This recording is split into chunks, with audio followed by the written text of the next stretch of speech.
Do you want a Tesla with more space than the Model 3, but not quite the price tag of the Model X? Well, look no further. This is the Tesla Model Y, and it might very well become Tesla's biggest selling car. We don't do stress at the AA. We do home insurance. Relax. Yellow and Black have got your back. Before we go on, please do give this video a like, subscribe to the AA Ireland YouTube channel if you haven't already, and of course hit that bell icon to make sure that you catch up with all of our videos. There are quite a lot of similarities between the Tesla Model Y and the Tesla Model 3 that we know so well. Now, Tesla say that 75% of the components are shared between the Model 3 and the Model Y. However, there are obvious differences between the dimensions. This car is only 50 millimeters longer than the Model 3. However, the big difference is in terms of the height. It's a whopping 181 millimeters taller in total. Now, some of that is made up of ground clearance, but 150 millimeters is made up of the body size, the body difference between this and the Model 3. Now that translates of course into much more headroom for the front passengers and the rear passengers, but also for the rear passengers there's an awful lot more legroom. Much of the appeal for the Model Y, of course, as we've said, is the space, and in particular the luggage space. Now in the back here you have a whopping 854 litres of luggage space, so that dwarfs many of its rivals. This of course isn't the only luggage compartment in the Tesla. There is a front boot which has 117 litres of space, which is perfect for things like charging cables.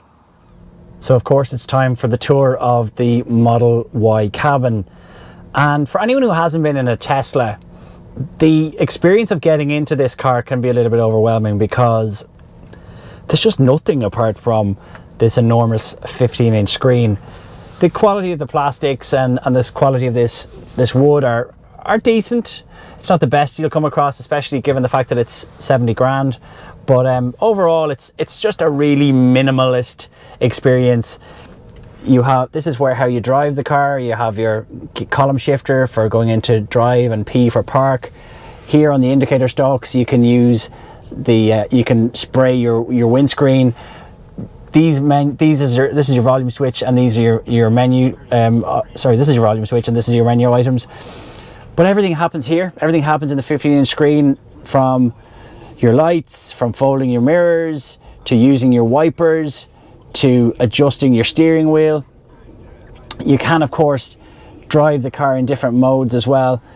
I've been driving it around in chill in terms of acceleration and comfort in terms of steering. Now, maybe that's a reflection of my age, but I love how quick this car is, but I find the steering a little bit twitchy. Now the handling is really, really good, and overall for such a big car, this thing moves so well.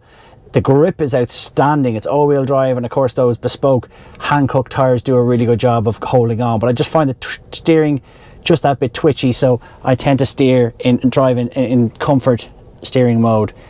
This is your charging area, so you can open your charging point and of course monitor your charging, and then you have your autopilot functions. Autopilot is operated using the column shifter. You flick it down twice to activate autopilot where appropriate. So as I said, all of the various functions are within the screen. It does take a little bit of getting used to. You do have things like Spotify built in. Apple CarPlay and Android Auto aren't a feature yet, so if you do want to play an Apple podcast, it's done so via Bluetooth. The cameras on this are absolutely outstanding though, and in terms of visibility all around, it's first class. So apart from that, you've got your wireless charging points down here for your phone, plus there are USB-C ports as well, but tons of space in this compartment in the middle, so plenty of areas to leave bits and bobs around. This panoramic roof is very, very nice, and in the back tons and tons of space, so your family will be very, very happy in terms of legroom, headroom, etc. And as we've mentioned, that enormous boot space. If you've never driven a Tesla, the experience is quite different to any other car, and in fact even quite different to every other EV. The power delivery is immense. This has 434 horsepower, which is just a crazy amount for a family SUV. Not to 100 kilometers rather, not to 62 miles per hour takes just 5 seconds. And if you get the performance version, you're talking about 3.5 seconds to that speed. So it's just crazy power delivery. Now that, to the uninitiated, is startling, is the word I'd use. But when you do get used to it, you know, you probably will do it for the first few times, and then calm down after that. But you know, I've changed this to chill acceleration rather than the standard, for example. Tesla are notoriously shy about letting you know what size their batteries are. Now, we tend to know in this case that it's about 75 kilowatt hour in terms of the battery size, and that the range is good for about 520, 530 under WLTP conditions. Now, certainly while I've been driving it, it's been comfortably north of 400 kilometers, and you know, the Tesla supercharger network is brilliant. Everything works really well in that regard, so that experience is first class. So what are my views of the Model Y? There's pros and there's cons. In terms of the pros, the space is great. It's a natural upgrade from the Model 3, and you know, in particular the fact that it's a hatchback and not a saloon gives it more versatility. That the space in the rear is enormous, the boot space is enormous as well. But a couple of things I don't like: it's quite a noisy cabin. For an EV, and I drive an EV every day, this feels louder, noisier within the cabin. Lots of road noise comes in, and the ride itself isn't great. It feels like the suspension is crashing and banging a lot over poor surfaces, so it's not as smooth as, you know, Kia EV6, Volkswagen ID4 and the like. But in terms of handling, it is superb. The steering is much better than I've experienced in a while in a Tesla. They've really feel like they've made improvements over the Model 3, and the agility of this car is first class. I mean, for such a huge, heavy vehicle, the agility is amazing, and those Hankook tires really grip underneath. It's just slightly let down by that overall ride quality. It feels like it's one thing that would put me off it a little bit. But the thing about this car, the thing about any Tesla really, is it doesn't matter what I or any other critic say, this thing will sell like hotcakes. They are their own class, they are their own genre at this stage, so it doesn't really matter. This thing is going to fly out of showrooms, and I can see why. It's the natural step up for someone who wants to move up from a Model 3. It's quite a bit cheaper than a Model X. Now, cheap is in inverted commas. This is €73,000, but overall this car is going to fly out. People are going to love it.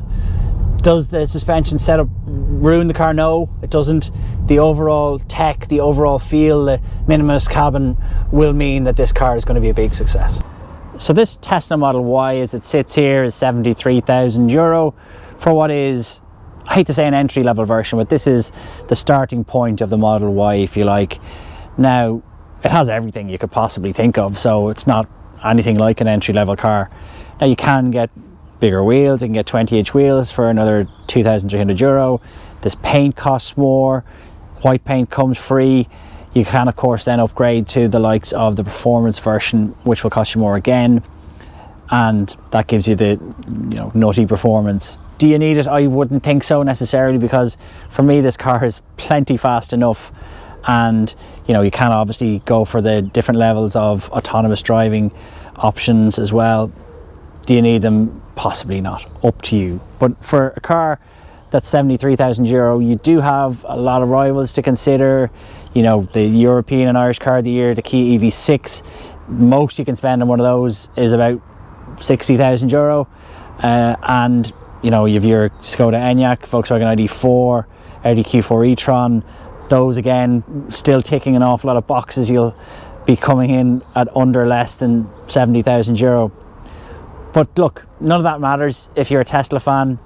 These cars are a genre on their own. The Tesla, some people will buy a Tesla and buy nothing else. There are people who are buying Teslas who didn't even want a car. So there's absolutely no doubt that this car is going to sell like hotcakes. You know, it's an enjoyable drive. My only negative is that ride and suspension. I just think it could be a little bit better, and that cabin noise could be better too. But overall, it's a brilliant car.